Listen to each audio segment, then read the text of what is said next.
मुझे रुखसत करने की बहुत जल्दी थी आपको। आपने देखा आपकी जल्दबाजी ने मुझे किस आजमाइश में डाल दिया। आज मेरे पास ऐसा कोई कांधा नहीं जिसमें सर रख कर मैं रो सकूं। क्यों किया आपने मेरे साथ ऐसा? क्यों किया पापा? खुद तो छोड़कर चले गए ना आप मुझे, बिल्कुल अकेला छोड़ के।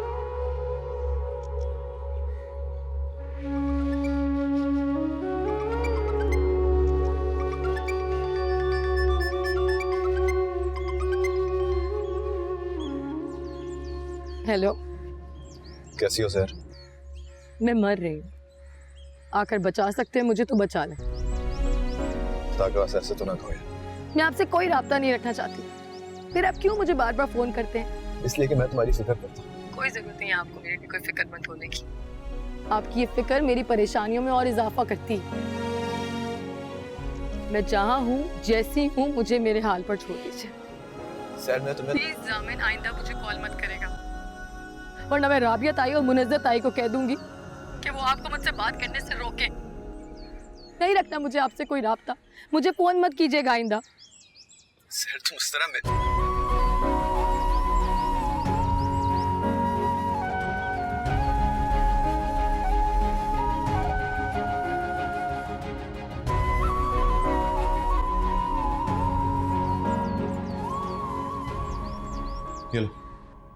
ये क्या है?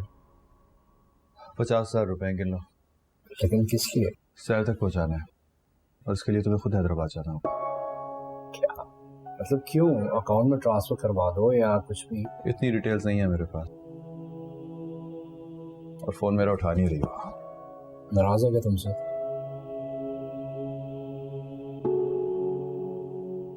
मैं तुम्हें एड्रेस टेक्स्ट कर दूंगा, ठीक है? तो चले जाना प्लीज। इतना सब कुछ हो गया लेकिन तुम फिर भी उसे। मेरी बीवी है, जिम्मेदारी है मेरी। प्लीज यार, कल चले जाना, इट्स वेरी इंपॉर्टेंट।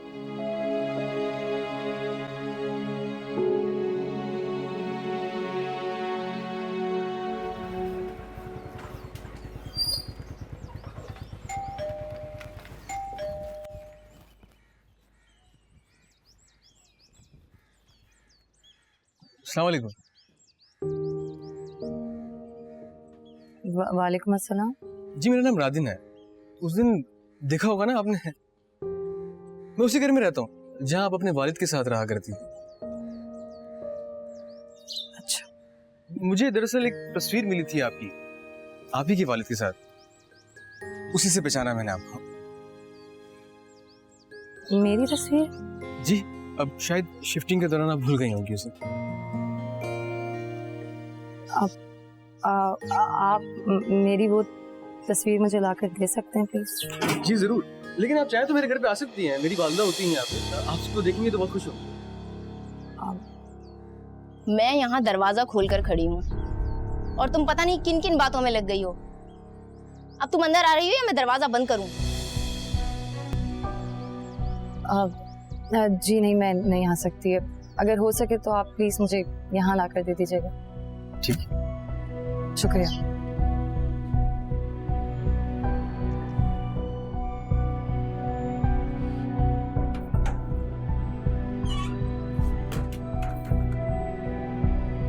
तुम तो इस मोहल्ले में रहकर जा चुकी हो, यहाँ के सारे कायदे कानून तुम्हें पता है, उसके बावजूद भी तुम गैर मर्दों से खड़े होकर दरवाजे पे बातें कर रही हो। वो खुद मुझसे बात कर रहा था, उसके पास मेरे और अब्बा की तस्वीर। जो भी था, मैं तुम्हारी नौकर नहीं हूँ जो इस तरह दरवाजे पे खड़ी रहूंगी।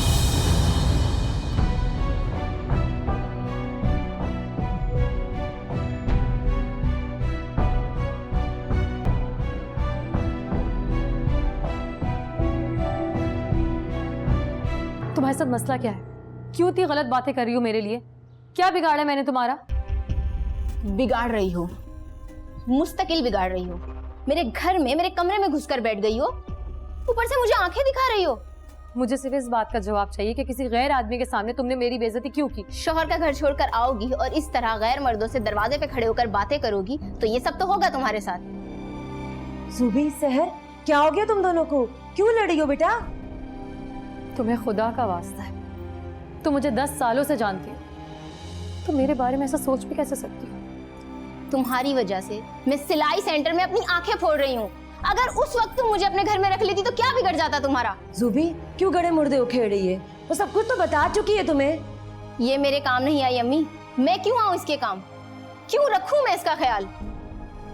मत रखो तो मेरा ख्याल, कम से कम मुझ पर इल्जाम तो मत लगाओ। शौहर का घर छोड़कर इस तरह दूसरों के घर में आके पड़ी रहोगी, इल्जाम तो लगेगा सहर। जामिन भाई तो बहुत अच्छे हैं, जरूर तुम्हारे ही अंदर कोई ऐब होगा, इसीलिए तो उन्होंने तुम्हें घर से निकाल दिया। और अब पूछ भी नहीं रहे तुम जिंदा भी हो या मर गई। ऐसी जिल्लत भरी जिंदगी जीने से तो अच्छा है सहर तुम सचमुच मर जाओ। बस कर जा जुबी, खुदा के वास्ते चुप कर जा।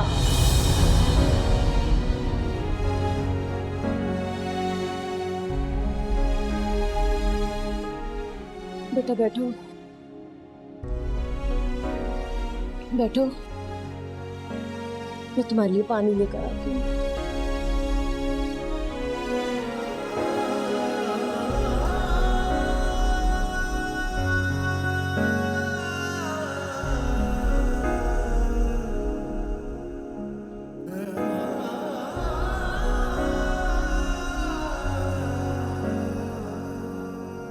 मैं तुम्हें अपने घर में चलने वाले तीरों से बचाने में नाकाम हूं बेटा। दुनिया वालों के तीरों से क्या खाक बचा पाऊंगी। तुम कराची वापस चली जाओ। कराची मेरा कोई नहीं है खाला। क्यों नहीं है? जामिन तो है। उनके तो हाथ पैर ही बंधे हुए हैं। ऐसा मत कहो सर। मैं वही कह रही हूँ खाला जो सच है। जामिन मेरे लिए कुछ नहीं कर सकते। जामिन के साथ रहने के लिए मुझे अपने इज्जत और नफ्स का सौदा करना होगा, उनके घर वालों के ताने सुनने होंगे। और अब तो कह दो, दिल का बोझ हल्का कर लो बेटा। खाला अब तो हरीम उनकी बीवी बन चुकी है, मेरा तलाकनामा भी तैयार कर चुकी है। क्या पता कल की रात में मेरा तलाकनामा है। तो बात यहां तक पहुंच चुकी है। मैं आपको बताने वाली थी सलीम। हैरत है शमसा, अपनी सगी बेटी को छोड़कर तुम इसके आंसू पूछ रही हो? ये एजाज भाई की बेटी है सलीम। मैंने उनसे वादा किया था मैं इसका ख्याल रखने का वादा किया था, मुफ्त में रोटियां खिलाने का वादा नहीं किया था। देखो लड़की, मैं कोई सख्त बात नहीं करना चाह रहा, लेकिन सब कुछ तुम्हारे सामने है। मेरे हालात ऐसे नहीं हैं कि तुम्हें बिठाकर 3 वक्त की रोटियां खिलाऊं। खालू, मैंने नौकरी की तलाश शुरू कर दी है। आज भी गई थी, कल भी जाऊंगी। जैसी नौकरी मिलती है मैं आपको बता दूंगी।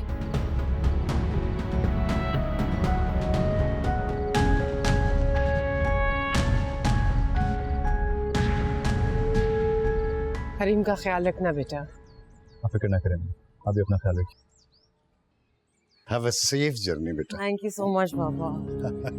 बैठो बेटा, बैठो। खुदा हाफिज़ Ayesha. I am sorry mama, please मेरी बातों को भूल जाइएगा।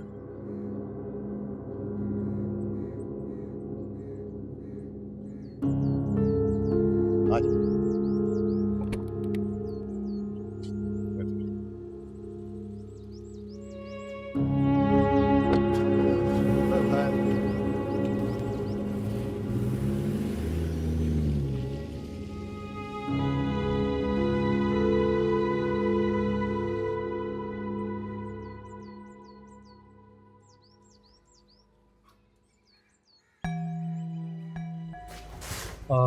एक्सक्यूज मी वज़ब, वज़ब ये एड्रेस कहाँ पर है? ज़रा देखिएगा, इधर ही कहीं आपके बताई गई है। जी थैंक यू।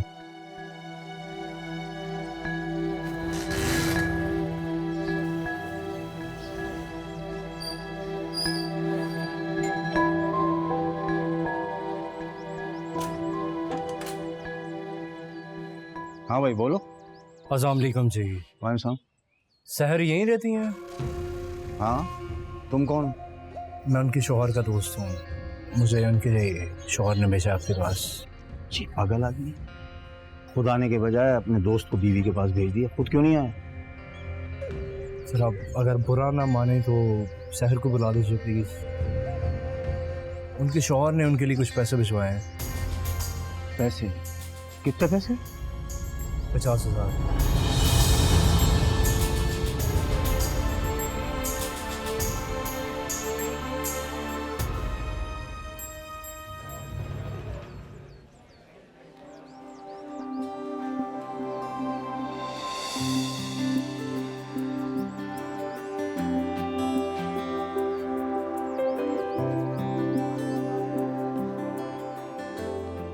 एजुकेशनल डॉक्यूमेंट तो ठीक हैं आपके, लेकिन आपके पास टीचिंग का कोई तजर्बा नहीं है।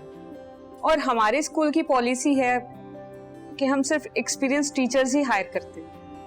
मैम मैंने बहुत साल बच्चों को ट्यूशन पढ़ाया है, मुझे बच्चों को पढ़ाने का तजुर्बा है, बाकी मैं बहुत जल्द सीख लूंगी। वो सब तो ठीक है, लेकिन अभी के लिए आई एम सॉरी।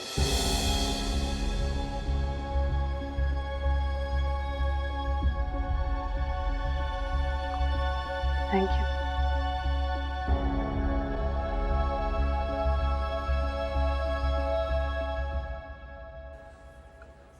देखो मैं उसका खालू हूँ, भांजी है वो मेरी, भाई बहुत प्यार करती है मुझसे। आप ऐसा कीजिए, वो पैसे मुझे दे दीजिए, जब वो आएगी तो मैं उसे दे दूंगा। अब कहाँ बार बार आप कराची से आएंगे, ढूंढेंगे, नहीं मिलेगी।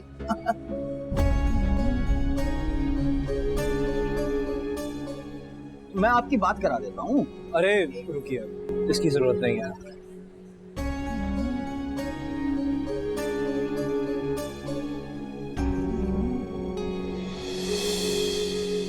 चाय पीजिए, चाय।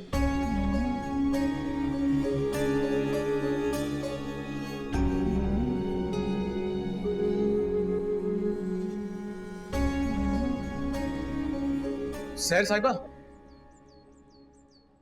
मेरी बात तो सुनिए। दरअसल मैं रात में आया था वो आपको तस्वीर देने के लिए, लेकिन अंदर से आवाजें ऐसी आ रही थी कि मैंने दरवाजा बजाना मुनासिब नहीं समझा। आप उस तस्वीर को जला दीजिए या फाड़ के फेंक दीजिए। मैं ये जॉब दिलाने में आपकी मदद कर सकता हूँ।